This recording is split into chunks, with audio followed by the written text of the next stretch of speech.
The playwright death in 1593. A cautionary tale, the play tells the story of Faustus, a man who says Faustus has origins in German literature from the Renaissance era, Johann Georg Faust. The play opens with a prologue in which our chorus introduces us to Faustus, a brilliant doctor of divinity who rose to prominence as a scholar, despite modest origins. When we meet Faustus, he has moved on from theology to magic and the dark arts, which he believes will give him more power than kings. Two angels, one good and one evil, try to advise Faustus. The good angel tells him to put the dark art aside and prioritize his chance at heaven, while the evil angel encourages Faustus to pursue magic as it could give him limitless powers on earth. Faustus orders his servant Wagner to summon Valdez and Cornelius, two famous magicians and friends to Faustus. Faustus informs his friends that he has decided to practice witchcraft and intends to conjure that very night. Valdez and Cornelius are delighted and promise the aspiring magicians that with their knowledge at his mind they will be able to control nature itself. Meanwhile, two scholars meet Wagner, the servant, and ask him where Faustus is. Wagner informs them that his master is with Valdez and Cornelius. The scholars are concerned and decide to inform the clergy. That night, Faustus summons a devil from hell. And at first, Mephistopheles was too ugly for Faustus to bear. So he asks the demon to transform into the shape of Troy instead. Faustus then commands Mephistopheles to be his servant. But Mephistopheles explains that only Lucifer can be his master. Faustus is intrigued and orders Mephistopheles to Lucifer. He'd like to save his soul in exchange for 24 years of magical power.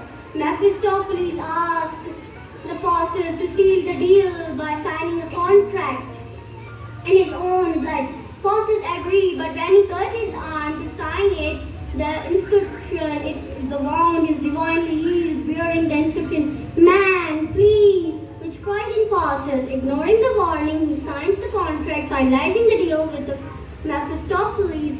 These devils, Faustus asks Mephistopheles several questions about heaven, hell, and God, but he is dissatisfied with the demon's answer. Encouraged by a good angel and repent, Faustus wishes he could, but worries that it's too late. Learning of Faustus' desire to repent, Mephistopheles, another demon child, Beelzebub, intimidates him into honoring his contract. Over the years, Faustus over far wide, earning riches and acclaims, leaving everything to Wagner, a pious old man that Faustus can still repent. But Mephistopheles threatened. But Mephistopheles